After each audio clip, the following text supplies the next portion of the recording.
Well, welcome everybody. It's great to see you today. Today is Vision Sunday, and if you have a Bible, we're going to be looking at Isaiah chapter 54 and verses 2 to 3. Verse 2 says, "Enlarge the place of your tent, stretch your tent curtains wide, do not hold back, lengthen your cords, strengthen your stakes. For you will spread out to the right and to the left. Your descendants will dispossess nations and settle in their desolate cities." Today, I want to talk to you about making room for more. As many of you know, Emily and I have 4 boys. Not so much 4 boys anymore, more like 4 men. But of course, we haven't always had 4 sons. It's quite a while ago now, but there was a time where the house was tidier, the car was smaller, and the number of spontaneous dates in our diary was higher. But I wouldn't change what we have now for the world. Before Emily and I were married, I was on a ministry trip to Finland. I was leading worship, and at the conference they had an intercessor who would go around praying for the event before the sessions. And one time before one of the sessions that I was leading worship at, he came up to me and he said, "I've got this prophetic word for you, and it's a word that you're going to have sons." And it was from Psalm 127. Which says, "Sons are a heritage from the Lord, offspring a reward from him. Like arrows in the hands of a warrior are children born in one's youth. Blessed is the man whose quiver is full of them." Now, unfortunately, I forgot to tell Emily about that word. And in fact, she only found out about it about 10 years later when we were having the ultrasound scan for Theo, who is our 4th son. And when the person did the scan, they said, "Oh, you're going to have a baby boy." And I said to Emily, "Oh, I knew we were going to have another baby boy." And she said, "Well, how did you know?" I said, "Well, this guy told me in Finland." But of course, at that point, all she wanted to know was, how many arrows can you fit in a quiver? The point is that God had a plan for our lives. He had a plan for our family to grow. It was in his heart, and it was in the desires of our heart to grow. And so we chose to make room. We made conscious decisions. We made plans and preparations. We didn't wait to make room. We chose to make room in advance, believing that God had a plan to add to our number. I remember going to Argos. Does anyone shop in Argos? Yeah, we went there to buy a cool box for our picnics. And we could have got a small one, but Emily said, "No, we've got to get the biggest one that we possibly can." We bought a dining room table and chairs for 8 people when it was just Emily and I and Jack, because we knew one day there would be more kids, more friends, more guests, more people to gather. It looked oversized at the time, but now it's often too small. But we knew we wanted to make room for more. When we got married, we drove a silver Ford Escort, a nifty little hatchback car. But when my older sister was trading in her people carrier, we thought, that's what we're going to do. We're going to go for it. We want to make room for more. The point is this: we don't build for what we see now. We want to make room for more of what God wants to do, not just in our homes, but in our lives, in our church, and in our vision. And that's exactly what Isaiah 54 is all about. It says, "Enlarge the place of your tent, stretch your tent curtains wide, do not hold back, lengthen your cords, strengthen your stakes, for you will spread out to the right and to the left. Your descendants will dispossess nations and settle in their desolate cities." This is a prophetic picture of expansion, of growth, of multiplication and fruitfulness. And I believe it's a specific word for us as a church at this time now. We have a small group that prays for us regularly, and on Thursday, 11th of September at 8:32 in the morning, one of those people put this on our WhatsApp group chat. Just felt I had this word for you. It's from Isaiah 54. It says, "Enlarge the place of your tent, stretch your tent curtains wide. Do not hold back," in capital letters. "Lengthen your cords, strengthen your stakes." Many of you were involved in our week of prayer at the start of this term, where we were praying morning, noon, and night. And about 10 hours in to our night of prayer, it was about 5 o'clock in the morning. There was about 7 or 8 of us that were still gathered. And Diane Ross, she shared these exact verses from Isaiah 54, verses 2 and 3. Enlarge the place of your tent, stretch your tent curtains wide, do not hold back, lengthen your cords, strengthen your stakes. And then about 30 seconds later, Colin Veach, who's our church warden, he kind of said, I've just got this word, and it's from Isaiah 54, verse 2, which is enlarge the place of your tent, stretch your tent curtains wide, do not hold back, lengthen your cords, strengthen your stakes. And we all looked at each other like, Colin, did you just hear Diane's word? Bless him, I think he might have fallen asleep a little bit, but it was 5 o'clock in the morning. What none of these people knew was that back in June, when Emily and I were sensing what should it be that we would be teaching the church, we felt that this was the theme, making room for more. And the sort of umbrella verse for that teaching series was exactly these verses from Isaiah 54. So God said it in June, then he said it again, and then he said it again, and then he said it again.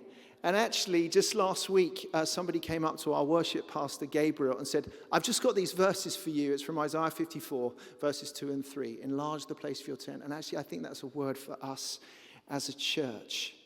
These same verses that God has been speaking over and over again. I don't think that's coincidence. I think that's God speaking to us. That's confirmation. He's saying to us as a church, enlarge your tent.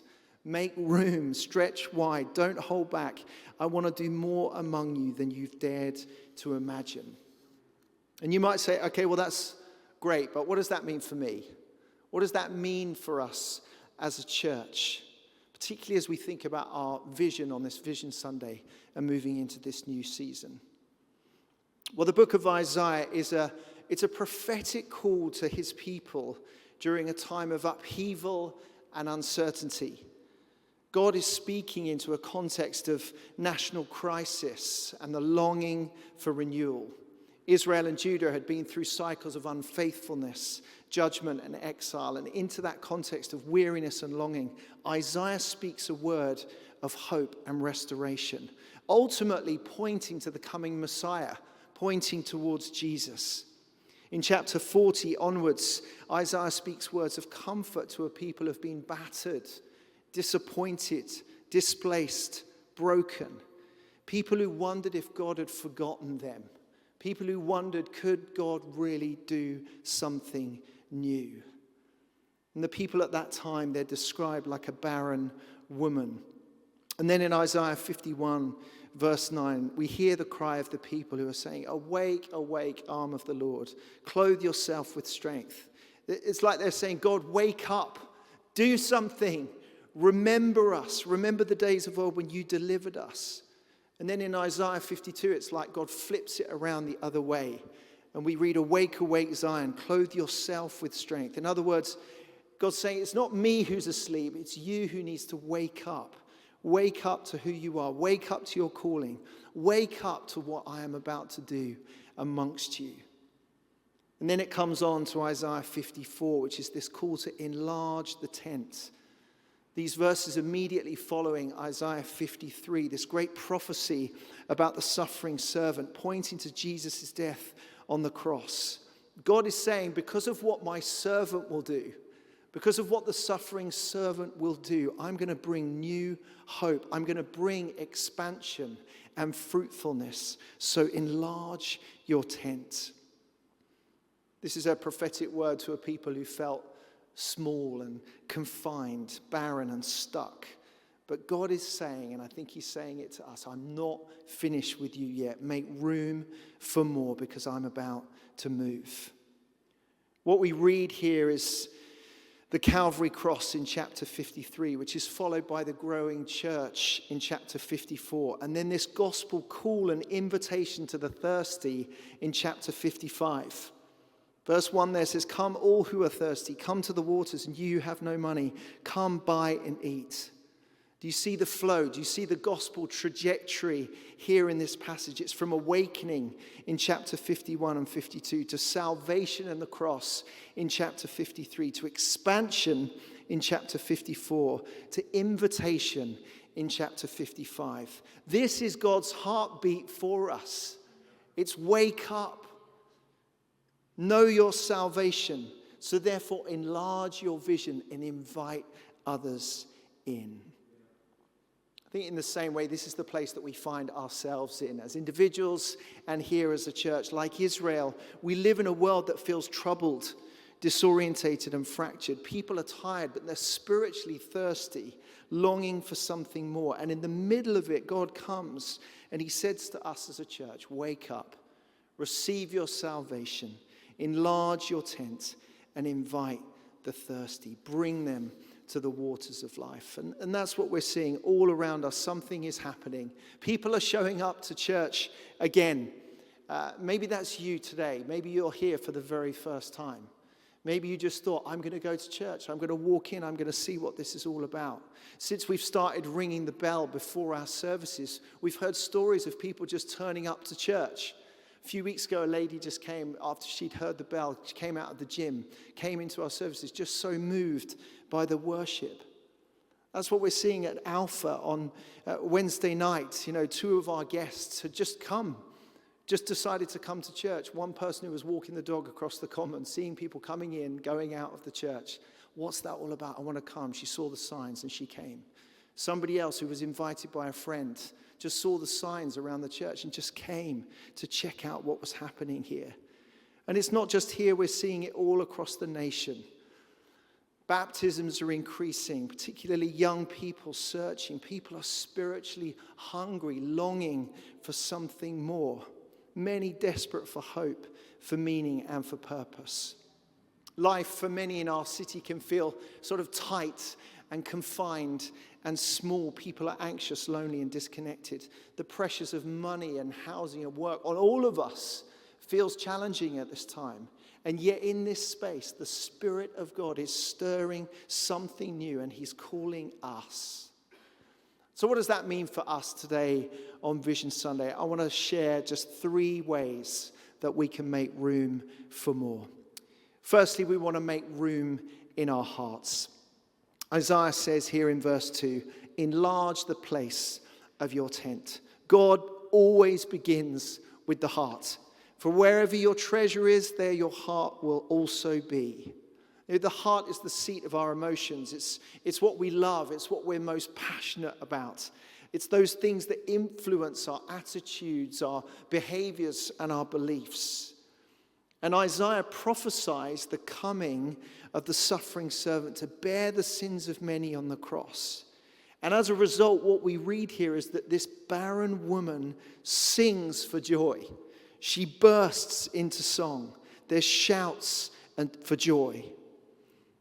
That's an overflow of the heart. And this is making room in our hearts for an encounter with Jesus because of what Jesus has done for us, that he saved us, that he loves us, that he's forgiven us and rescued us. When we encounter Jesus, it leads to joy. And before we can enlarge our impact, we must enlarge our faith and allow God to ignite a passion in our hearts. Our hearts have to get bigger and make more room for him. That's what happens when we get a true understanding, a true revelation of what Jesus has done for us.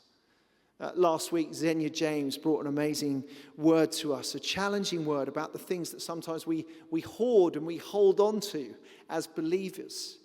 Maybe we're holding on to past hurts or disappointments and distractions.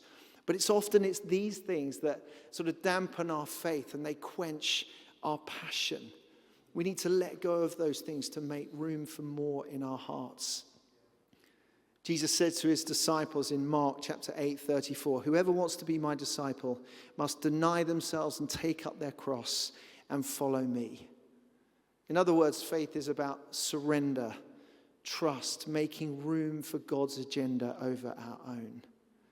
I think too often it's like we think too small. Our vision is too small. We limit what God can do. We let fear, doubt, or disappointment from the past shrink our vision for the future. It may be that you in some way have a view of our church as kind of just small and ordinary. I mean, just look at us. But actually, we believe in a God who is big and extraordinary. And we believe that there is more that he has for us. And it's audacious faith in him that calls us to enlarge, to believe God for more, to pray bolder pray bolder prayers. When Emily, my wife, insisted on the bigger call box, it wasn't really what we needed that day, but she had vision for the future. She, as it were, sort of stepped out in faith.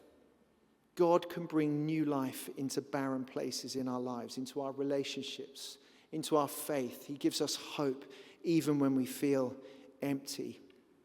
I wonder, where is it that God's asking you to enlarge your faith? Where is it that he's asking us to believe for more, to believe for a breakthrough? So we make room for more, and it starts by making room in our hearts. Secondly, we want to make room in our community to connect and to serve. Isaiah says, stretch your tent curtains wide, do not hold back. I wonder, can you stretch in this next season to be a bit more engaged? Maybe that's through joining a connect group or serving or leading on a team in some way. Maybe our kids team or with the youth or food bank or Spear. Maybe that's just coming more regularly on a Sunday to our services. The church is the family of God. And families grow when they make room for more people at the table. That's what we read about in the early church in Acts chapter 2, 46 to 47. It says they broke bread in their homes and ate together with glad and sincere hearts. And the Lord added to their number daily those who were being saved. We want to make room for those who are being saved. We want to make room for multiplying our services, for planting new connect groups. That's why we've made room for 100 new people to join connect groups this term. Growing and equipping leaders who can pastor and disciple others. And we've seen significant growth amongst our young adult community, those between the ages of 18 and 29. You know, they started meeting together in our house in the vicarage, but we needed to make room for more. So they started meeting in the crypt, and they outgrew that. We need to make room for more, and now they're meeting in connect groups across our city. Our heart is to grow, not through transfer growth, but through people discovering a relationship with Jesus. And that's why Alpha is so key. And that's the privilege that we have, to invite people in to hear the good news about Jesus. Because most of the people that most of us know don't know Jesus yet. Only 1% of our population come to church. What about the 99? Aren't they the ones that Jesus goes after? And what an opportunity for us to pray for them, to share our story of what Jesus has done in our life, to inspire them, to invite them to come and to be a part of this family. Particularly, I think about Christmas coming up. What does that look like for our invitation to our services and our events, to hear the good news that the light of the world has come? There's hope in Jesus. So practically, that means making room in our services, in our budget, to ensure that everyone who walks through these doors feels welcomed, feels valued, and there's space in our family. So we make room in our hearts, in our community, and finally, let's make room for more in our vision. Isaiah says, lengthen your cords, strengthen your stakes, for you will spread out to the right and to the left. This isn't just about our survival or maintenance as a church, but this is about expansion, and God's heart is always for the more. He's always pushing us out and sending us out. It stretches us beyond our comfort, beyond our convenience, and it's into a space where only he can provide. It's not just for the local, but it's also for the national and for the international. And here we want to ask God for a vision that's so big it's impossible without him. Why? Because our city is crying out. There's so much anxiety, so much stress, so much financial pressure, so many broken relationships. These are the waters that people aren't just swimming in, but they're drowning in. And we have the hope of Jesus to give to them. The disciples in the New Testament, in a way, their vision was too small. They were just excited about the Roman Empire being overturned and seeing the people of God to return to their original state. But actually, when Jesus came, he blew that out of the water. And it wasn't just about them in Jerusalem, but it was also to Judea and to Samaria and to the very ends of the earth. This is the DNA of the gospel, to grow and advance and take ground. It's in this book. That's what we're called to do as the people of God. In 1987, those who were leading HTB, Holy Trinity Brompton, out of which this church was planted in that year, they made room in their vision for more. They sent leaders and a team of about 50 people, some of whom are still here today, to remission this church. And this is what Wikipedia says about the history of this church. It says, after a declining congregation at the dilapidated church building, the parish recovered as the result of a church plant in 1987 from Holy Trinity Brompton. Through generous donations from the congregation, building works have been undertaken with a new welcome hall and extended meeting hall open in 2007. Since 1987, a large repair program has rescued the building from decay. It's worth bearing in mind at this point that the new welcome hall is now nearly 20 years old. This was the first church plant south of the river at the time there in 1987, 38 years ago.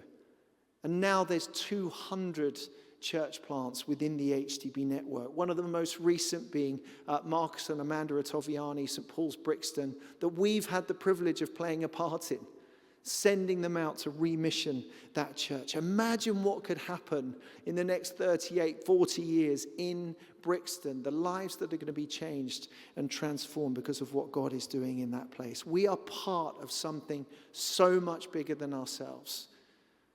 We want to make room in our vision. We want to make room to pray for all that is happening all over the UK and beyond, and we're praying for more. We want to echo the prayer that we hear in this video. Let's take a look at this.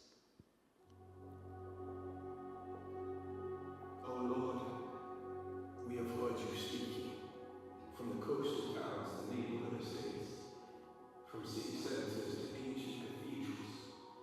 You've reached into the hearts of your people, depleted and despairing. You have lifted our heads above the mire, resurrecting the fire of the God. We remember the words of old. Jeremiah spoke of gardens growing in exile, and Joel prophesied a day when the young would awake to the reason they were made. We've seen a wave not of water, but of wonder, a choir revival, a generation saying yes to the only one who has never and will never lie to them, the God who comes beside them, who stands in the fire with them. We bear witness to the hunger, a sound not superficial thunder, but a deep, secure assurance. Despite our falling and our failing, time and again, you are moving in our nation and you are faithful to the end. From the rolling hills of the north to the harbors of the south, from the highlands to the midlands, from the ward pews to inner city youth, you are raising up leaders and believers, meeting the cynical and the curious, asking questions about the truth. It has always been you. And it will always be you. We've heard the rumors that Aslan is on the move, and we believe it. Men and women have begun dreaming, living to see the prayers they once prayed on bended knees now coming to be. The hope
We are a city on a hill, a beacon that refracts the light of your mercy and the glory of your splendor. You are God. And we are the people of your pastures. So may we hear your voice and not harden our hearts. For we believe, O God, that you are only getting started.